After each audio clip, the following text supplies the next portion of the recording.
Occupational therapy क्या है? Occupational therapy एक वर्ड ऑक्यूपेशन से निकला है। ऑक्यूपेशन कोई भी ऐसी चीज़ है जो एक इंसान अपनी डेली लाइफ में करता है या उसे करने की ज़रूरत होती है। ऑक्यूपेशनल थेरेपी इंसान या तो इन्वायरमेंट को मॉडिफाई करता है या इंसान को वो चीज़ें करने का आसान तरीका बताता है। हम ऐसी थेरेपी करते हैं जो पर्पसफुल एक्टिविटीज़ के थ्रू इंसान को उसके लेवल को अपग्रेड करते हैं ताकि वो अपनी लाइफ इंडिपेंडेंटली इंजॉय कर सके। क्या क्या बच्चों में चीज़ें जो हैं वो प्रोमिनेंट होती हैं जिससे पेरेंट्स को ये जज करना आसान हो जाता है कि ये कुछ डिसऑर्डर चल रहा है? ऑटिज्म की 2-3 इलामात जो वाजिया ये हैं कि बच्चा स्पीच उस तरह से डिलेड होता है, बच्चा आई कांटेक्ट नहीं देता पेरेंट्स को उस तरह से जिस तरह एक नॉर्मली बच्चा देता है। एग्रेशन भी बाज़ दफ़ा बच्चे शो करते हैं और कुछ ऐसे बिहेवियर्स और सेंसरी इश्यूज होते हैं जो उसको स्पेसिफाई करते हैं। अस्सलाम वालेकुम, मैं हूं आपके मेज़बान अरूज मलिक। आप देख रहे हैं टीवी टुडे। व्यूअर्स, आज हम बात करने जा रहे हैं ऑक्यूपेशनल थेरेपी पे। ऑक्यूपेशनल थेरेपी क्या होती है, ये किन लोगों में या किन बच्चों को इसकी ज़रूरत पेश आती है।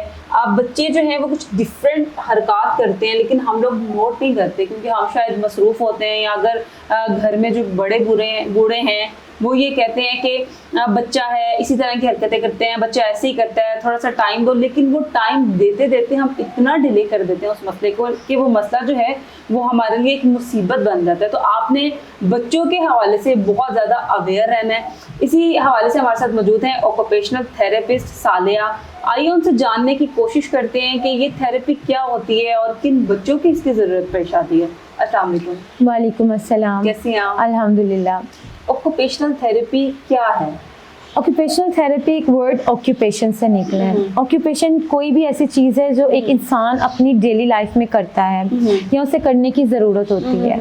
कुछ फिजिकल डिसेबिलिटीज़, मेंटल या कोग्निटिव एबनॉर्मेलिटीज़ की वजह से इंसान इनको परफॉर्म नहीं कर सकता। ऑक्यूपेशनल थेरेपी इंसान या तो इन्वायरमेंट को मॉडिफाई करता है या इंसान को वो चीज़ें करने का आसान तरीका बताता है। हम ऐसी थेरेपी करते हैं जो पर्पसफुल एक्टिविटीज़ के थ्रू इंसान को उसके लेवल को अपग्रेड करते हैं ताकि वो अपनी लाइफ इंडिपेंडेंटली इंजॉय कर सके, जितना भी इंडिपेंडेंट हो सकता है।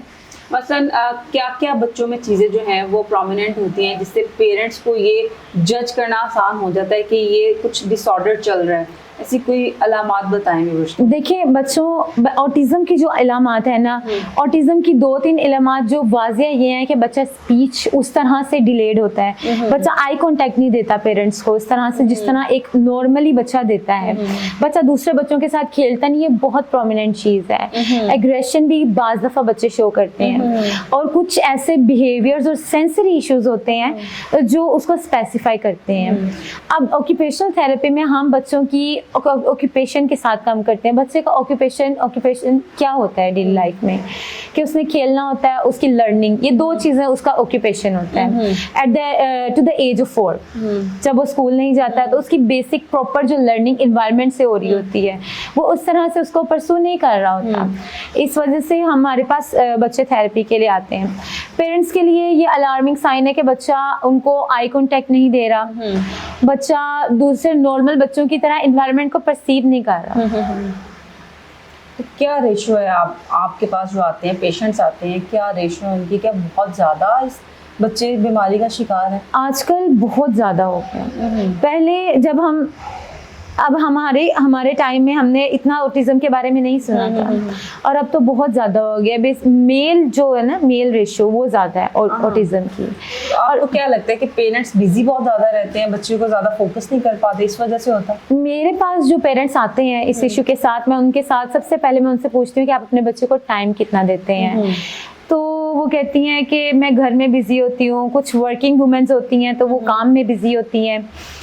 तो बच्चे को जो ज़्यादा हमें इस चीज़ की वजह जो है ना बहुत ज़्यादा वो है स्क्रीन टाइम, मोबाइल, टीवी।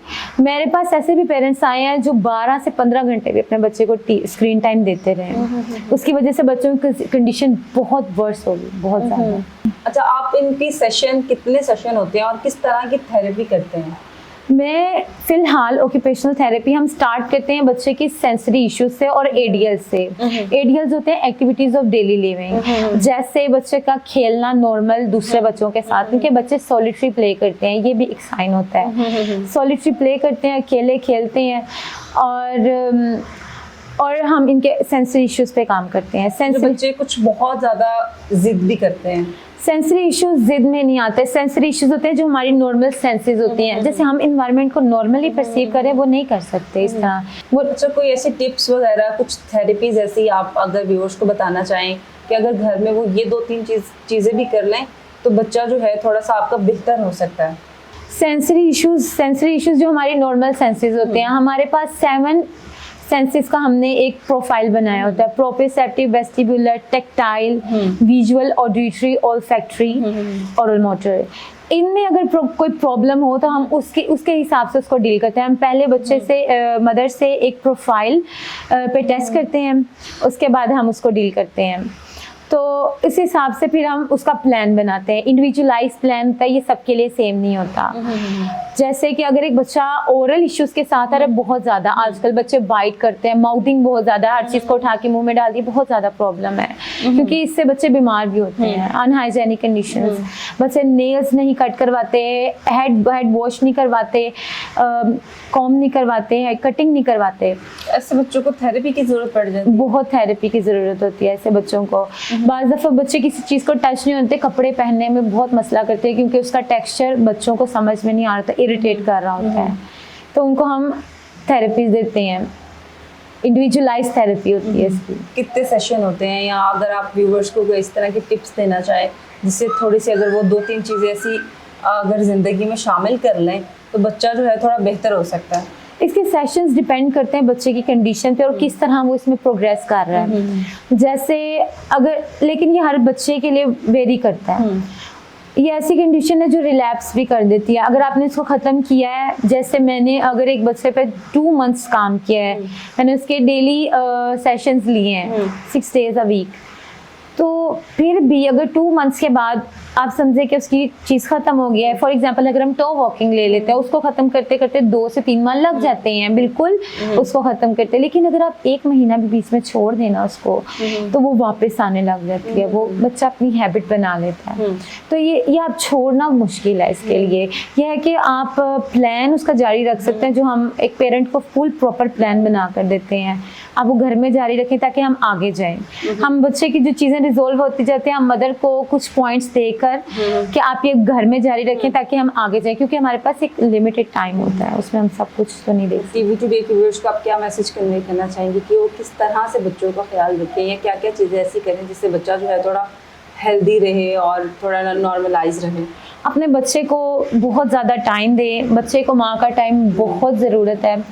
माँ को चाहिए कि सब काम एक साइड पे करके अपना घर सब कुछ सबसे पहले अपने बच्चे को टाइम दें। टीवी और मोबाइल, इससे बच्चे को बिल्कुल दूर रखें। बच्चे को नाश ना करने की ऐसी कोई चीज़ है भी। अच्छा, अगर स्क्रीन टाइम ऑफ करके सिर्फ अगर साउंड वगैरह प्ले किया जाए, म्यूजिक या इस तरह के म्यूजिक में डांस करवा सकते हैं, साउंड भी। ये भी देखिए, अगर बच्चा 1-2 घंटा इज ओके, कोई बात नहीं, लेकिन हमें ये भी देखना है कि बच्चा देख क्या रहा है, उससे बच्चे की लर्निंग क्या हो रही है, क्या इवन कार्टून्स बोल भी रहे हैं कि नहीं, क्योंकि ऑटिज्म में सबसे पहले बच्चा अगर हम दिखा ही नहीं रहे, सिर्फ साउंड जो है सिर्फ इज ओके, साउंड से कुछ भी नहीं होता। साउंड से इवन लर्निंग भी होती है, राइम से बच्चे की लर्निंग होती है, लेकिन हमें चाहिए कि बच्चे को नेचुरल तरीके से लेकर आए, बच्चे को दूसरे बाहर लेके जाए। Outdoor activities very good. बच्चे आजकल आउटडोर नहीं जा रहे, इस वजह से भी उनकी हेल्थ की प्रॉब्लम्स आ रही हैं। बहुत शुक्रिया आपके वक्त का। जी व्यूवर्स, आपको यकीनन प्रोग्राम पसंद आया होगा। बच्चे को तवज्जो की ज़रूरत है, तवज्जो दें, हेल्दी एक्टिविटीज़ करवाएं, मोबाइल और टीवी से दूर रखें। आप ही ने ख्याल करना है, क्योंकि आपका बच्चा जिस तरह आपको अजीज़ है उस तरह किसी और को नहीं हो सकता। इसके साथ ही अरूज मलिक को दीजिए इजाज़त। मिलते हैं अगले प्रोग्राम में। अल्लाह हाफ़िज़।